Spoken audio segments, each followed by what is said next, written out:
Everyone, hope आप सभी अच्छे होंगे। सो गाइस, आज का मेरा टॉपिक है ट्यूबरक्लोसिस ऑफ द स्पाइन। तो सबसे पहले हमें ये पता होना चाहिए कि जो ये ट्यूबरक्लोसिस ऑफ द स्पाइन है, ये ट्यूबरक्लोसिस किससे कॉज हो रही है।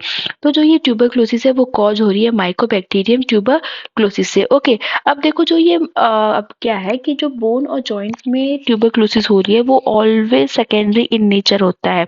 ऐसे तो बॉडी में बहुत जगह ट्यूबरक्लोसिस होती है, लाइक लंग में हो गया या लिम्फ नोड में हो गया।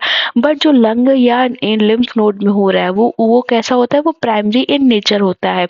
अब जो बोन और जॉइंट में ट्यूबरक्लोसिस हो रहा है वो सेकेंडरी इन नेचर हो रहा है। सेकेंडरी इन नेचर का मतलब ये है कि किसी न किसी वजह से ये बोन और जॉइंट में ट्यूबरक्लोसिस के बैक्टीरिया आ रहे हैं, या तो पहले लंग या लिम्फ नोड में हो गया होगा ट्यूबरक्लोसिस, या उसके बैक्टीरिया वहां ग्रो किए होंगे और वो बैक्टीरिया हिमेटोजेनस रूट से बोन और जॉइंट को अफेक्ट कर रहा है।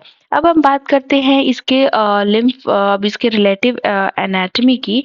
तो जो रिलेवेंट एनाटॉमी है, तो सबसे पहले देखो क्या होता है, जो हमारा वर्टिब्री है ना, देखो जो वर्टिब्री है वो कहाँ से डेवलप कर रहा है, वो कहाँ से ग्रो कर रहा है, वो स्क्लेरोटोम से डेवलप कर रहा है। अब जो ये स्क्लेरोटोम है वो कहाँ प्रेजेंट हो रहा है, वो प्रेजेंट होता है either side of the notochord. ठीक है, अब देखो क्या है कि जो lower half of the one vertebrae है, ठीक है, जैसा तुम आप सबको यहाँ दिख रहा होगा, और जो upper half of the another vertebrae है, इंक्लूडिंग दिस और दिस इंटरवर्टिब्रल डिस्क, ये कहाँ से डेवलप करता है, अ पेयर ऑफ स्क्लेरोटोम। ये पेयर ऑफ स्क्लेरोटोम कहाँ प्रेजेंट है, either side of the notochord के प्रेजेंट है। ठीक है, अब ये यहाँ से ये डेवलप करता है, इसलिए इसकी जो ब्लड सप्लाई होती है वो कैसी होती है, वो भी कॉमन होती है। ठीक है, अब हम बात करते हैं next the type of the vertebral tuberculosis.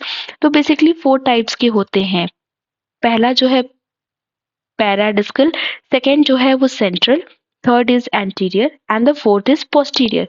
अब देखो, जो फर्स्ट है पैराडिस्कल, ये बहुत ही कॉमन है और इसमें क्या होता है कि जो एडजेसेंट वर्टिब्रीज हैं वो अफेक्ट होते हैं। ठीक है, जो सेंट्रल वाला जो होता है, सेंट्रल में क्या होता है कि सिर्फ और सिर्फ एक वर्टिब्री अफेक्ट होती है, और इस केस में अगर हम इसके side by side intervertebral disc को देखें तो वो हमें नॉर्मल नजर आते हैं। ठीक है, अब हम थर्ड है, दैट इज जो एंटीरियर वर्टेब्रल ट्यूबरक्लोसिस।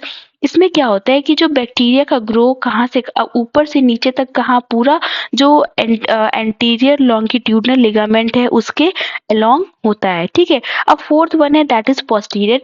इसमें जो बैक्टीरिया का ग्रो होता है, जो पोस्टीरियर एस्पेक्ट में जो भी पेडिकल लेमिना स्पाइनस प्रोसेस है उनमें ग्रो होता है, उन सारे पार्ट्स को ये अफेक्ट करता है। ओके, अब हम बात करते हैं जो इसकी पैथोलॉजी है, इसकी पैथोलॉजी क्या है। ओके, तो देखो जो सबसे कॉमन मेरा क्या है, सबसे कॉमन मेरा है पैराडिस्कल वर्टेब्रल ट्यूबरक्लोसिस। ठीक है, तो अब देखो इसमें जो क्या होता है कि जो बैक्टीरिया का जो ग्रो है वो adjacent side of the vertebrae को अफेक्ट करता है। अब क्या होता है कि जो adjacent side of the vertebrae होते हैं वहां पे बैक्टीरिया ग्रो होने की वजह से जो यहाँ पे ग्रेन्युलोमेटस इन्फ्लेमेशन हो जाता है।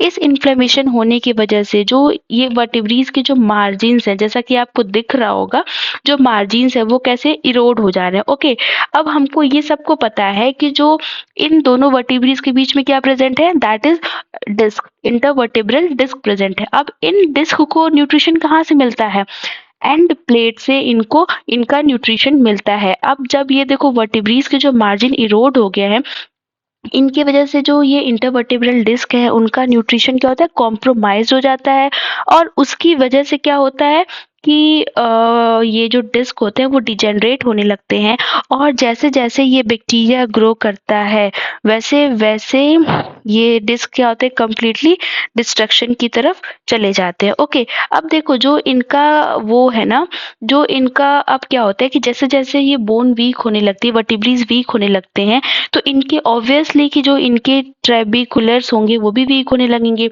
ये वीक होते हैं तो इनमें एक कोलैप्स होने लगते हैं। वर्टिब्रीज कैसे क्या होने लगती है, वर्टिब्रीज का कोलैप्स। और जो इनके जो कोलैप्स किस टाइप के होते हैं, that is waging collapse. Generally इसमें वेजिंग कोलैप्स इसमें शो होता है। अब वेजिंग कोलैप्स क्या होता है कि देखो, जो वेजिंग कोलैप्स का मतलब ये होता है कि देखो जो हमारा बॉडी वेट है वो एंटीरियर एस्पेक्ट में लाई करता है, ओके। तो एंटीरियर एस्पेक्ट में लाई होने की वजह से जो एंटीरियर साइड ऑफ द वर्टिब्रेस पे कंप्रेशन ज़्यादा पड़ता है, इसकी वजह से वेजिंग कॉज हो जाती है, ओके। अब हम नेक्स्ट बात करते हैं, इसमें जो एक और चीज़ होती है दैट इज़ कोल्ड एब्सिस।